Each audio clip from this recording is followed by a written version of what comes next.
8-year-old Elizabeth Collins and her cousin, 10-year-old Lyric Cook Morrissey, went missing 5 years ago this week. KCCI's Laura Terrell joins us now. And Laura, it sounds like investigators, as well as the girls' families, are not giving up hope. They are not giving up. The search continues for the killer or killers in this case. Authorities say new leads still trickle in, and they are following up on every single one.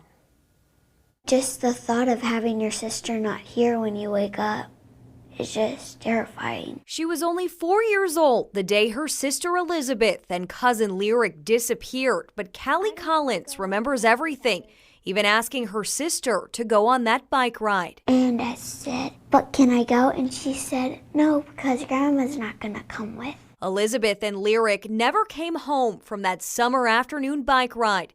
They were last seen riding near Myers Lake in Evansdale. I don't think there's ever going to be a day in my life that I don't think about it constantly and wonder where she'd be or what she'd be doing. 5 months later, on a cold December day, hunters discovered the girls' bodies in a very remote wooded area called Seven Bridges Wildlife Park in Bremer County. I would think it almost has to be somebody local that knows either the Seven Bridges area well. To date, authorities have interviewed more than 1,000 people and looked into more than 300 sex offenders. A new lead is a sex offender from Ankeny. 58-year-old Jeff Altmeyer is in jail charged with trying to entice children in Jasper, Monona, and Grundy County by offering them $100 to get in his car.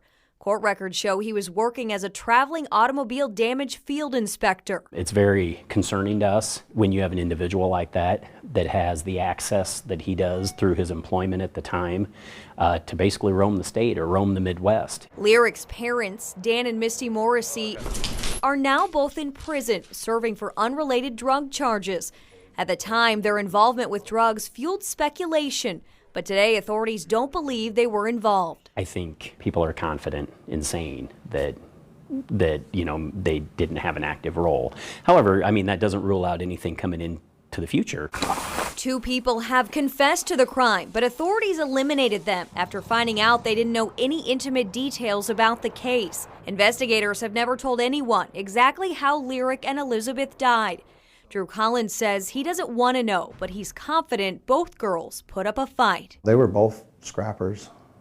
Yeah, they would have both fought. The high-profile case that drew national attention has devastated the town of Evansdale and torn apart the Collins family. She's supposed to be here, she's not, and I just really miss her. Elizabeth's parents divorced because of their differences in dealing with the immense grief. It's more than a person can deal with. Today, the Collins kids never go anywhere without an adult and wear necklaces with a picture of Elizabeth. Myers Lake is now Angels Park, and memorials for the girls are everywhere. Even 5 years later, there is hope. After 5 years, they're not giving up on this case, and we're going to hunt this guy down until we catch him. And I know they're not going to give up.